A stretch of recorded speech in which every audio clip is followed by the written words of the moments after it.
Boa noite novamente para quem chegou depois que nós nos apresentamos, né? Vamos fazer o seguinte, para a gente poder o tempo render, quem tiver pergunta e quiser fazê-la por escrito, aproveita o bloquinho que tem. Quem quiser fazer pergunta no microfone, daqui a pouco a gente vai liberando, mas a gente vai bater um papo primeiro aqui, e aí quem quiser se candidatar, já, quando eu olhar para cá, já levanta a mão que eu vou selecionando aqui para a gente poder ordenar, ok? Então, eu vou começar, primeiramente, fazendo uma pergunta para a minha, né? O outro microfone está aí? A minha para a Rosa. Você falou sobre a era da convergência, né? E convergir hoje, ideias, é uma questão de ordem social, um mundo tão dividido. Mas a arte, né, muitas vezes, ela faz questionar. E até mesmo que nós discordemos.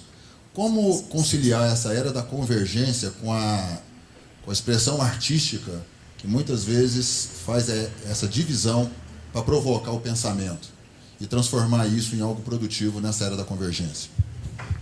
Olha, a sua pergunta me remete ao valor maior, né, um dos grandes valores da força criativa, um ingrediente poderoso, né, para a expressão artística, que é a diversidade. Então, acho que o próprio processo criativo ele acontece melhor, né, mais ricamente, quando ele acolhe um maior grau de diversidade. Então, essa convergência, para mim, ela se dá através da diversidade. Seja uma diversidade etária, por exemplo, né, porque hoje existe muita divisão entre os mais velhos, né, os 60 plus, né, os maduros, né, e os jovens. Essa divisão, ela não é criativa. Então, né, eu Você acho acredita que esse momento que nós estamos com a sociedade vivendo, inclusive de movimentos sectários, seja na cultura, política, é algo que a cultura vai ajudar a superar? Eu acho que o próprio processo criativo, quando você entra no processo criativo, você derruba fronteiras. Não tem como resistir à beleza da criatividade quando a diversidade ela entra nisso, né? Não tem como, porque a beleza ela transpõe linguagens. Eu acho que assim, essa divisão cultural que existe, ela vem do racional, né? Ela vem do lado esquerdo do cérebro, das fronteiras cerebrais que existem. Mas quando você aciona o lado direito do cérebro, né, que eu não sou neurocientista, mas estou entrando nessa linha, né, da escola da imaginação que eles falam, o intangível, a sensibilidade artística, ela transpõe essas barreiras. Então, assim, eu não tenho receita, mas eu vejo que é preciso fomentar processos criativos que acolham a diversidade. Essa força criativa, ela vai além, eu posso estar errada, mas ela tem força muito maior do que as ideologias. Tem força muito maior do que as divisões dogmáticas, sabe? A linguagem artística, ela se sobrepõe. Então, tem que haver criação de processos que se sobreponham a isso, né? E acho que não tem é uma forma, é um mecanismo, é uma estratégia de enfrentar essas divisões, né, esses muros que se criam. Claro, muito agora propriamente desse momento que a gente vive, não só no Brasil, como no mundo. Mas a diversidade é o grande convite, é a grande convocação para que se transponham esses muros ideológicos, né, que não é diversidade ideológica, né? Estou falando de diversidade de condições naturais. Ela se sobrepõe às diferenças de opinião ideológicas. Essa é a minha visão. Você falou que estão aparecendo algumas métricas. Muitos aqui trabalham com cultura, com arte.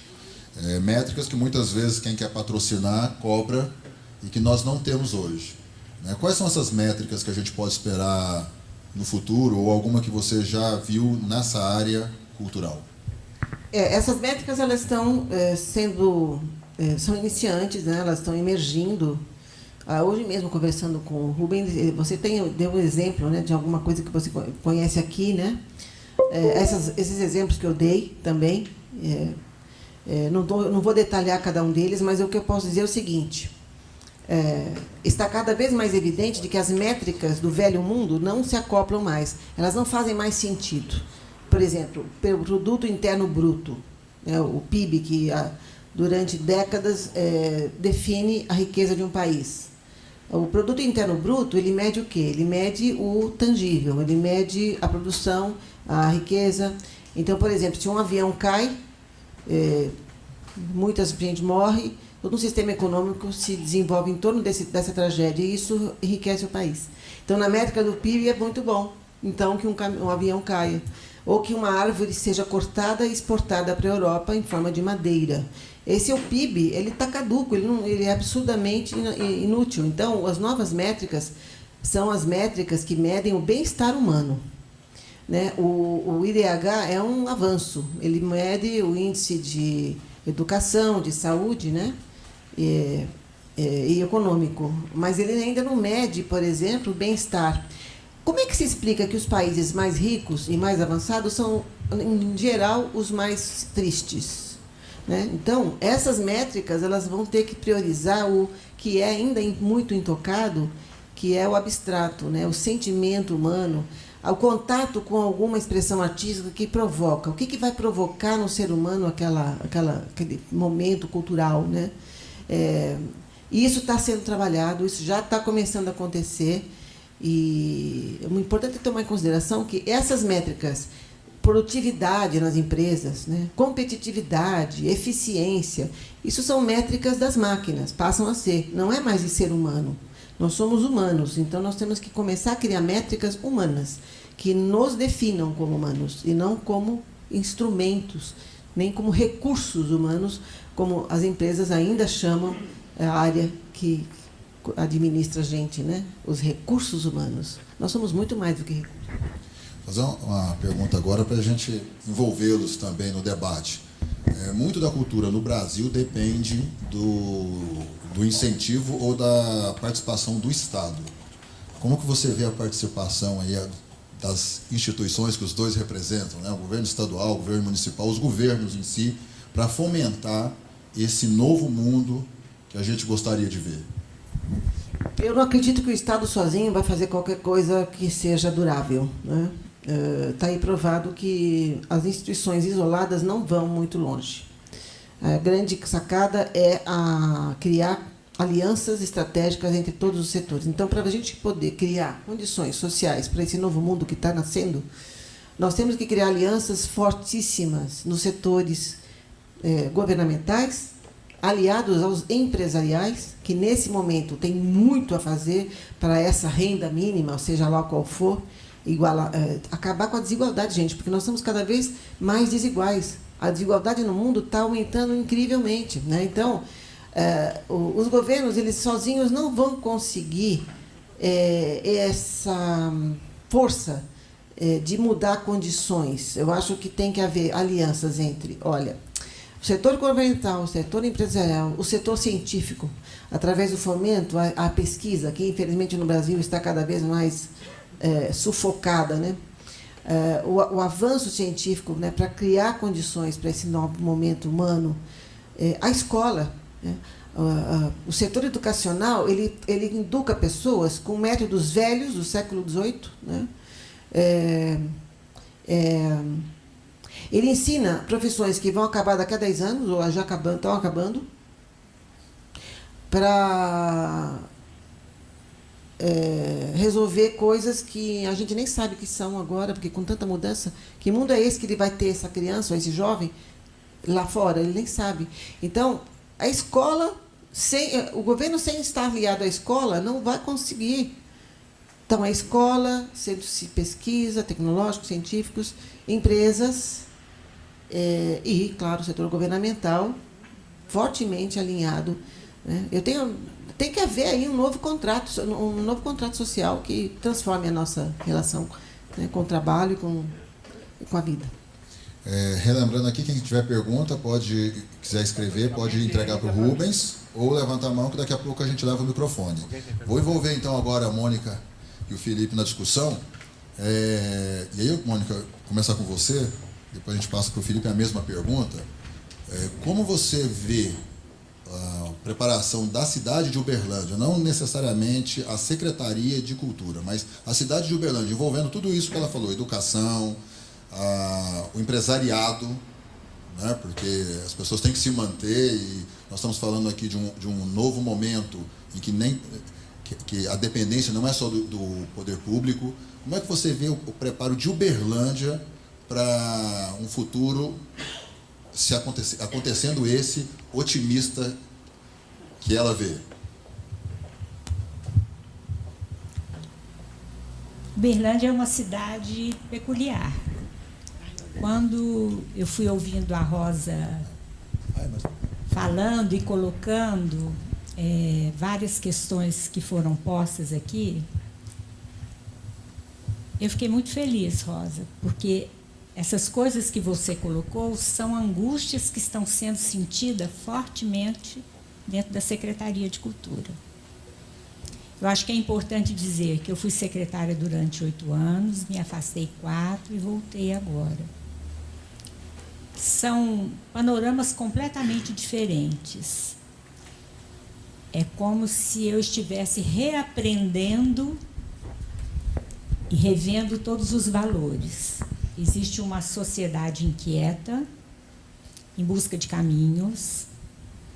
Existe uma diversidade cultural enorme em Uberlândia. Uberlândia é uma cidade com grandes fontes, grandes riquezas educacionais a nível de formação, grandes inquietudes, grandes diferenças sociais. Existem grupos de pessoas distintos que estão se preparando para essa nova era, vou dizer assim, humildemente. As mudanças estão propostas, não sabemos aonde elas vão. Existem pessoas, eu vou dar alguns números que eu acho que dá para contextualizar um pouco. Existem pessoas que estão encontrando o seu caminho dentro da criatividade e trabalhando imensamente com o lado direito do cérebro. Mas existem ainda pessoas que precisam de muito auxílio para entender esse processo de mudança. A minha formação é música, então eu acho que eu sempre trabalhei com o lado direito do cérebro e acredito na arte ainda de uma forma até um pouco romântica, que ela é o único instrumento que forma e transforma o homem como um ser especial que ele é, porque ela trabalha com a alma das pessoas. Isso não se aprende numa escola, não se aprende... É uma coisa que você cultiva e que você lapida. Uberlândia tem muito a crescer, tem muito potencial. Existem pessoas e grupos que trabalham de uma forma muito correta.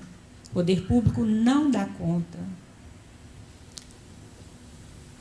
nem financeiramente e nem pelos caminhos lógicos. Vou fazer uma coisa muito simples. Eu quero contratar a Rosa. A quantidade de documento que eu tenho que pedir para contratar a Rosa e provar que a Rosa é a Rosa, as pessoas não têm esse tipo de documentação dentro do poder público. Ela precisa de 3 CNDs. Se ela deve uma multa do carro, ela está enrascada. Aí vem uma série de critérios para que o poder público exija numa prestação de contas. Todos nós sabemos como é que funciona o cérebro direito, do lado direito, do artista que se propõe a ser. O artista, o produtor, o criador. E isso, para ele, ainda está num universo muito diferente. E hoje, através do poder público, você só consegue esse repasse através de editais públicos. Só que você fica tão engessado. Eu conversei muito com o Rubem e falei, Rubem, a angústia que você tem, a expectativa do que o poder público podia estar fazendo é imensa. E a gente sente que é uma formiguinha dentro desse universo, desse contexto e das necessidades que existem. As necessidades são muitas, busca-se parceria incansavelmente. A gente busca parceria. Ainda é preciso que a classe empresarial mude o seu foco. Né? É inconcebível, por exemplo, eu escutar de um proponente que vai pedir recurso, que ele vai ter que mexer no conteúdo do seu projeto para agradar fulano de tal. Então, assim, até onde existe essa dependência? A pessoa precisa do dinheiro. Então, tem umas coisas que são muito questionadas. Uberlândia tem que crescer dentro desse processo. Tem muita gente fazendo. Vou dar um dado para vocês. O Teatro Municipal, no ano de 2018, girou a nível de bilheteria um grande número de espetáculos gratuitos, principalmente voltados ao público de formação, que é o público infanto-juvenil. Ele produziu, a nível de bilheteria, quase 2 milhões. Foi dinheiro que circulou. Foi dinheiro que está na mão da classe artística, em toda essa cadeia de criação. As galerias de arte da cidade, a gente não tem ainda como mensurar isso, porque é um dado que nós estamos levantando agora. Elas vendem, existe uma produção financeira em cima disso. Esses 2 primeiros anos de governo foram anos dificílimos. Todos os investimentos nós estamos fazendo a partir do ano de 2000, deste ano. Nos bens móveis, imóveis. Mas eu vou dar um outro dado, que eu até estava conversando com o Paulo. Se eu pegasse tudo que foi investido em projetos, hoje a Secretaria contrataria 90 servidores com um pagamento de 13 meses, em diferentes áreas, né? Então, seriam 50% servidores da Secretaria de Cultura. Uberlândia tem que avançar, tem muito a aprender e tem uma força criativa imensa. A mesma pergunta para o Felipe, enquanto ele se prepara ali, quero voltar a uma questão que a Mônica falou para você. Ela falou sobre a questão da burocracia que o Estado, né, o brasileiro mais ainda, tem para poder apoiar algum projeto cultural. Como é que nós podemos esperar nesse mundo aí? A gente sabe um pouco como é que é a expectativa de participação de governos nos mundos das startups, é cada vez menor. Na cultura, também a gente pode esperar para o futuro menos intervenção ou ação direta do Estado? As ações vão ser mais entre nós aqui e menos do Estado? Eu respondo essa. É inexorável o aspecto colaborativo que as novas tecnologias estão permitindo. Então, por exemplo, uma pessoa hoje tem o potencial de estar conectada com os 4 bilhões de pessoas na internet. Hoje nós temos... A metade do planeta tem acesso à internet, né? O acesso à informação faz com que a sociedade se empodere, né? De forma... a informação fortalece elas. E com a sociedade empoderada, fortalecida, ela, com certeza, e não é fácil, é um processo lento, né? Mas vai ser menos lento quanto mais você está conectado com as tecnologias, com a sociedade em rede. As instituições que estão no outro século, que estão mais lentas, elas têm que se dinamizar. Então, assim, eu acho que esse processo de Não vai ser um milagre, né?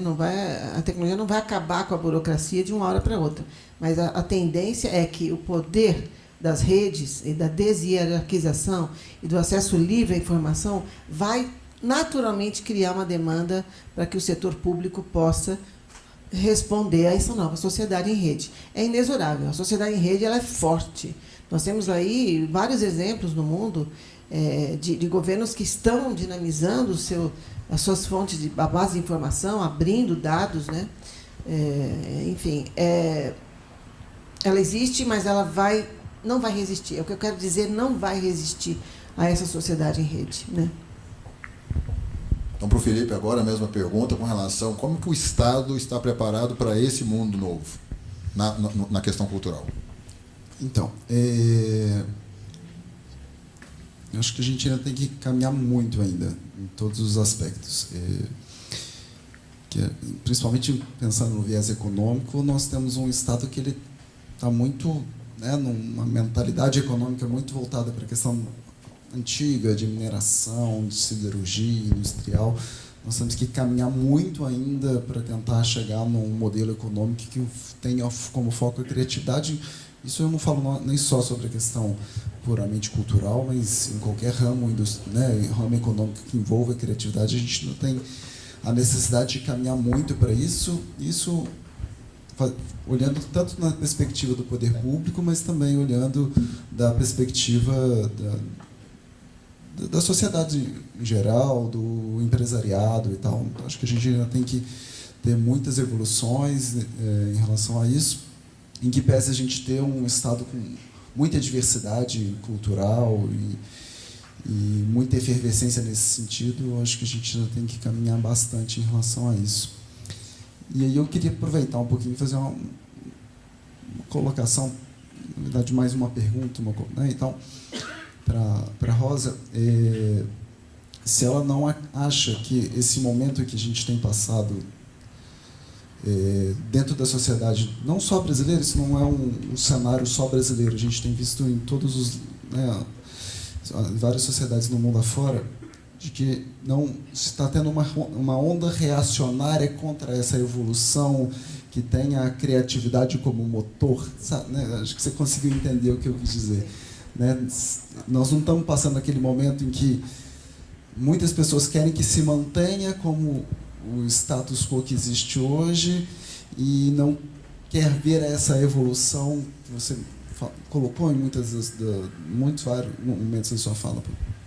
O que eu posso dizer é que é isso mesmo, infelizmente, né? Nós estamos vivendo hoje uma era das sombras, né? O recrudescimento do autoritarismo, o recrudescimento do autoritarismo e do separatismo, né? Você mesmo falou da separação em todos os setores. Eu não sei, eu vejo que momentos da história foram sempre cíclicos, né? É um momento cíclico, é resultado, sim, de muitas causas, inclusive da própria falência da globalização, né? O modelo global, ele não entregou o que lhe prometeu, entende? Inclusive a questão da inclusão, ele só recrudesceu a desigualdade. E houve aí um vácuo aberto para aqueles retrógrados, para os retrógrados, os que têm resistência ao belo. Eu normalmente vejo que essas pessoas que são contra a manifestação artística são pessoas infelizes, né? São pessoas que não conseguem alcançar esse nível de linguagem. Então, eu quero dizer para você o seguinte: nós temos que resistir a isso.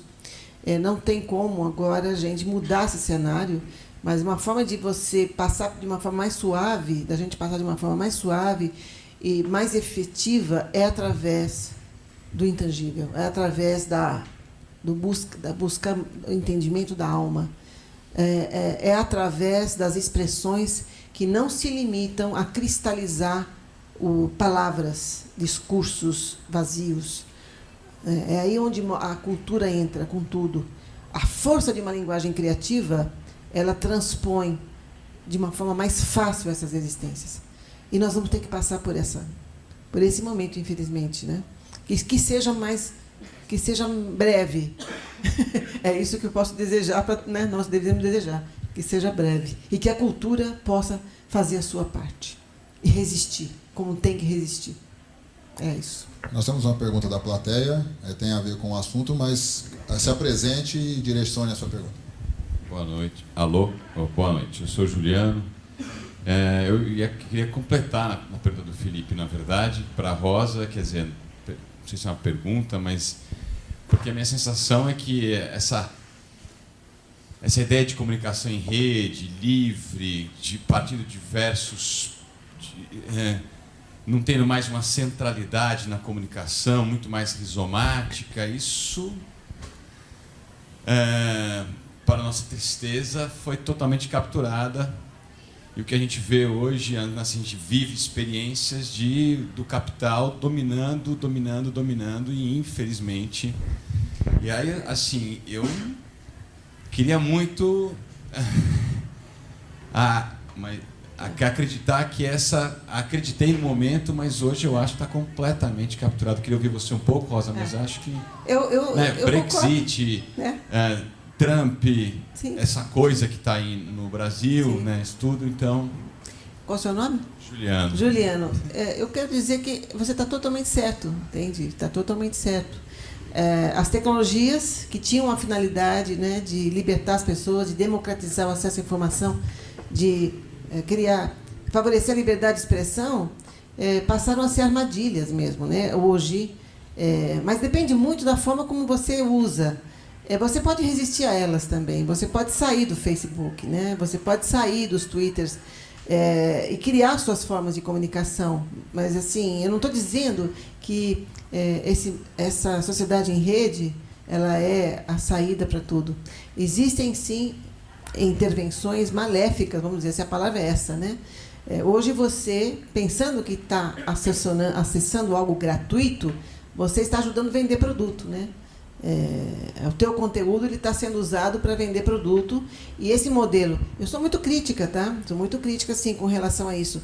Eu não estou dizendo que a gente está indo para o paraíso, para o Éden, mas eu estou dizendo que nós estamos evoluindo, e sim, o mundo evoluiu muito nos últimos 20 anos.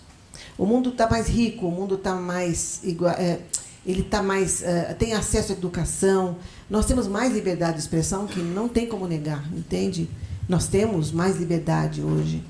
Agora, olhando para esse avanço, nós olhando para frente, nós temos muito que avançar.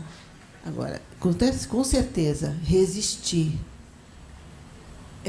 não aceitar, criticar e se posicionar com relação a isso que está acontecendo. Não ser instrumento do sistema capitalista, né, do poder econômico, para que ele ainda ele continue. Esse modelo, ele ainda é velho. Você tem toda a razão. Eu não tenho nem o que dizer, né? Você tem toda a razão. Nós precisamos ter cautela com relação a isso. É um debate. Você quer... Não? É um debate. Não, eu não tenho nem o que dizer. O que você fala é isso mesmo. É essa a realidade. Né? A gente vê muito nessa onda de startups, disrupção, que o mercado ouve, apesar de ser criticado e de ter que pagar a conta, muito quem está nesse mundo das tecnologias ou mesmo do marketing, que ajuda a vender. A gente poderia esperar que para o futuro, para quem trabalha com cultura e com arte, tenhamos que ter um pouco mais de conhecimento nessas duas áreas, de tecnologia e de marketing? Com certeza. Como eu disse, nós estamos indo para uma nova ordem de valores, uma nova era em que nós temos que agregar, né, nós temos que fazer convergências. Então, tudo aquilo que exige você agregar valor ao seu trabalho é importante. Você não pode negar o que está acontecendo, né? Só que você não, em vez de você se sentir ameaçado, você tem que fazer convergências, você tem que se associar ao que é de novo. Então, as novas linguagens tecnológicas só vão ajudar o artista. Se você é um artista plástico, vai aprender o que é inteligência artificial, né? Ou se associa a alguém que cria uma startup de marketing digital que favoreça o seu produto, Entende? Utiliza as novas tecnologias para agregar valor. Porque se você não fizer nada, não é o fato de a sua profissão não ser ameaçada pela tecnologia, é o fato de você criar valor para a sua profissão para conviver nessa nova era. Eu diria que é um dever de todos estar acompanhando o novo tempo e se criando valor. É essa grande... Não é você parar no tempo. Eu não quis dizer isso, entende? É você acompanhar a nova era tecnológica e se associar a ela. Você pode viver bem, você pode se relacionar bem com ela. É isso. Para encerrar, a gente tem uma pergunta aqui. Tem duas? Ah, ok. Eu não tinha visto. Desculpa. Vamos lá. Alô? Alô? Me falaram aqui que eu tinha 10 minutos. Posso desrespeitar o tempo aqui, né? Não estou no MGTV, não, então podemos estourar o tempo, né? Vamos Boa lá. noite. As duas perguntas, eu tinha pensado em fazer elas e eu vou insistir um pouco, porque além do chamado ódio pela classe artística, por professores, tem uma questão que é menos falada, talvez as pessoas não saibam, mas o modelo econômico que você citou como solução, e inclusive eu defendo esse modelo, ele é combatido desde a década de 70. E se pensando em passado, presente e futuro, já foi mais da forma como você falou que deveria ser, e hoje é menos. Então, o que acontece, existe até um documentário, você encontra ali no YouTube, talvez já tenha visto, Capitalismo, uma história de amor. Aconteceu na década de 70 uma ofensiva que ela vem tomando forma, né, vem tomando proporções grandes. No Brasil chegou mais na década de 90, mas assim, essa ofensiva é contra esses modelos, por exemplo, distribuição de renda universal, quando você cita o Eduardo Suplicy, que é um modelo aplicado no Alasca, em alguns países do norte da Europa. E hoje, globalmente falando, eu não estou falando da realidade assim brasileira, mas eu estou falando do mundo, com exceção de alguns países do norte da Europa, Península Escandinava, a gente vai ter uma resistência muito forte contra esse futuro. Então, o que eu achei interessante foi que você deu a resposta e falou, esse é o modelo velho. Só que esse modelo velho é interessante porque já foi mais ou menos, como você falou que seria no futuro, e o velho está se mostrando o novo, que é o que tem acontecido agora. Então, isso me deixou curioso. E só para finalizar aqui, o documentário eu achei interessante, né, que você falou economia do almoço grátis. E isso me lembra a frase, né, do Milton Friedman, que não existe almoço grátis. Então, aqui é um conflito ideológico, mas que o que me deixou curioso é que o que você conta que vai ser a solução para o futuro, na verdade, já foi pensado assim, muito, muito antes. Isso já foi começado a ser debatido lá para 1800. E o que a história nos mostrou do passado até agora no presente é que a gente meio que, então, a gente está caminhando para o passado e não para o futuro. É isso que eu entendi. Eu compreendo totalmente a sua questão e eu me associo a você. Qual é o seu nome? Renato, né? Renan. Só que nós estamos vivendo um outro momento histórico. Né? A gente não pode se referir ao passado como se fosse a referência de tudo aquilo que pode acontecer no futuro. Não deu certo no passado, né?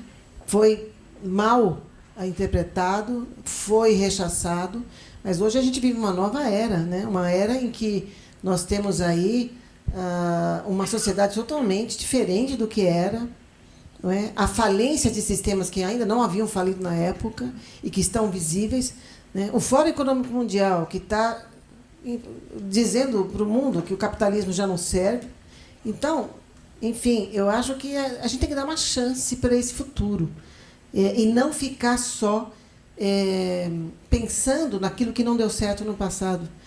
Porque nós estamos vivendo um momento de saltos quânticos em mudanças. Tem todo um problema aí, um monte de problema.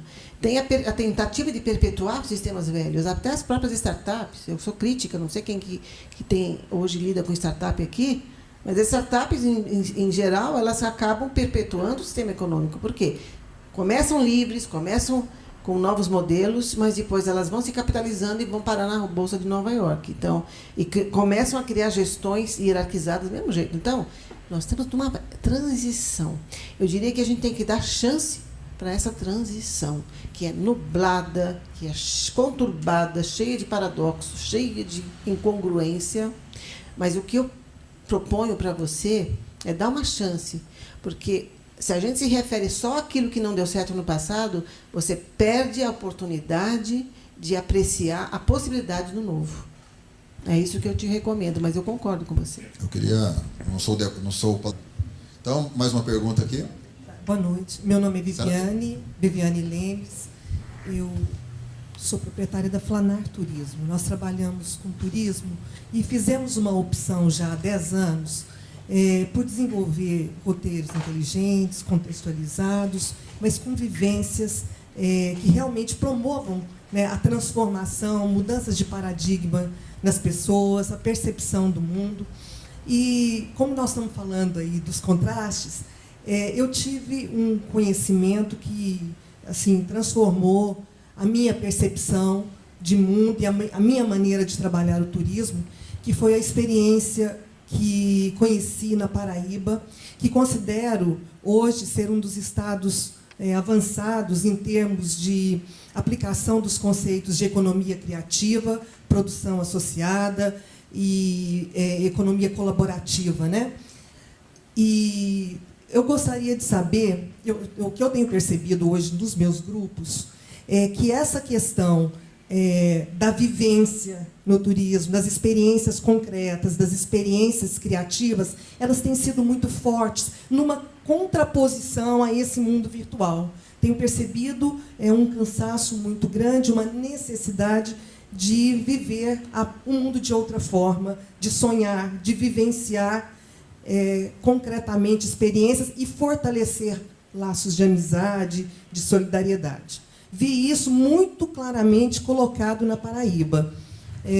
Tive contato com uma comunidade, que é a comunidade Xande Jardim. Hoje tem uma moça que tem feito uma revolução silenciosa na sua comunidade, que é a Luciana Balbino, aplicando os conceitos da sustentabilidade, dessa produção associada, porque hoje nós não podemos pensar o turismo apenas como uma atividade meramente contemplativa. Então, nós temos uma cadeia de atividade que envolve o atrativo, mas envolve a gastronomia, envolve o artesanato, envolve a dança, envolve o design, enfim, uma série de atividades que nos conectam, né?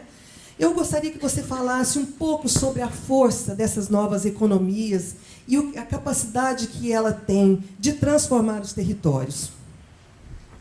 Essas economias, eu coloquei lá na minha apresentação um dos grandes vetores da transformação, né? Porque a gente está saindo do velho modelo, né, da escassez, o modelo do reducionismo, eu falei do PIB, né? Que também não consegue medir o intangível, e estamos passando para um modelo de troca, um modelo de relacionamentos humanos, um modelo de confiança, né? Um modelo de abundância. Eu não gosto de usar muito essa palavra abundância de uma forma errada, porque tem muita gente se apropriando desse termo de abundância de uma forma inapropriada. Até o sistema econômico fala de abundância quando não é, mas eu estou falando da verdadeira abundância, né? O que eu vejo em todas essas economias, seja a colaborativa, a criativa, a compartilhada e tudo, né? As próprias novas moedas, né? São manifestações da volta daquilo que é naturalmente humano. O que é naturalmente humano? E isso é científico também. É sermos empáticos. Nós sermos naturalmente criativos e empáticos. A economia colaborativa ela é a base da confiança, né? Muitas dessas economias elas requerem muita confiança. E a dissociação dos sistemas rígidos de poder. Então, você fala de turismo, né? O turismo é uma manifestação de contato com a vida, porque a gente está perdendo esse contato com a vida intermediados pelas máquinas. Então, essas novas economias elas estão sendo vetores de resgate desse humano, diversas manifestações, turismo, enfim, moeda de troca, comércio, né? Arte, etc. Mas eu não vejo que elas são puramente a volta ao passado, né? Elas estão se associando a esse novo. Mas se eu tivesse que resumir, né, a força dessas novas economias é a busca da essência humana, que está se sobrepondo, começa a se sobrepor, não está ainda, né? Está começando porque ela está engatinhando. A gente não pode dizer que essas 4 economias é que regem o mundo. O que está regendo o mundo é a velha economia ainda, né? Mas a velha economia ela começa a caminhar na direção da UTI. Ela já está começando a sentir reumatismo, né? E a nova, ela meio que está começando a engatinhar. Então é difícil a gente saber como ela vai se manifestar. Mas os sinais são evidentes de que a necessidade da busca dessa essência humana, e na arte, na cultura que também, né, a gente falou isso o tempo todo aqui, não tem como. A gente está com sede de voltarmos a sermos humanos. A gente vai para as considerações finais. Eu vou passar para cada um aqui para também dar as suas últimas opiniões sobre tudo que foi falado e pedir para o Felipe também que relembre aí os horários que da palestra amanhã também, para que os que estão aqui fiquem cientes. Vou deixar para falar amanhã, que aí o bom que deixa curiosidade, né? Exatamente. Amanhã nós estamos aqui à noite, não é isso, Rubem? Às 19 horas, aqui mesmo? E também vamos ter um horário à tarde, não é isso? A gente ainda tem que definir o horário. Das 14 às 17, tá bom. Felipe graciosamente se colocou à disposição de atender empreendedores que tiverem alguma questão, alguém que tiver dúvida quanto à lei estadual de incentivo à cultura. Então, e fundo, né? Qualquer coisa do programa municipal, alguma dúvida, alguém que estiver com algum problema, alguma questão que deve conversar de prestação de contas ou de um projeto que foi e não passou, enfim, né? Ele está e aí ele vai estar de 14 a 17 no Grupo Pontapé, recebendo, inicialmente a gente já faria um encontro assim, mas daí às vezes são questões individuais, um pouco mais pessoais de cada um, então ele vai estar à disposição lá, quem quiser pode passar lá, né? Então ele vai estar lá, tá?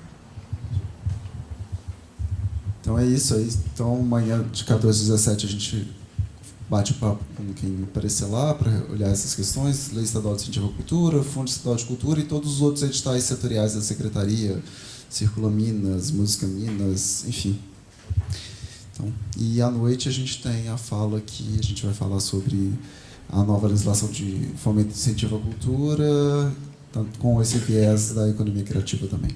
Obrigado. Então não vou nem falar nada mais. Rosa, eu só quero viver para poder viver um tempo em que a medida de todos esses indicadores seja a medida da felicidade do homem. Olha, certamente você pode beber. O índice de longevidade está chegando aos 100 e existem estudos que mostram que já existe alguém que vai viver 150 anos. Então, você tem chance de ver isso acontecer. Pois é. Quando a gente estuda a história, essas grandes transformações, a gente vê que para que haja uma grande transformação, a humanidade tem que ir até no fundo do poço. E por aquele gráfico que você mostrou ali para a gente, esse tempo está diminuindo, esse tempo de angústia está diminuindo. E que essa tecnologia venha trazer mais agilidade para esse processo, porque a gente está precisando de ser pessoas completas, felizes, que haja medidores de qualidade de vida, de felicidade humana. Muito obrigada.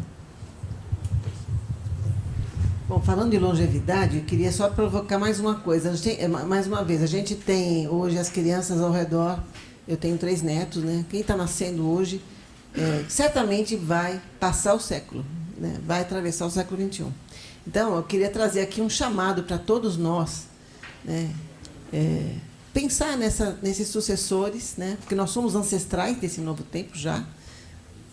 Que mundo é esse que a gente está deixando, né, para os próximos que vêm?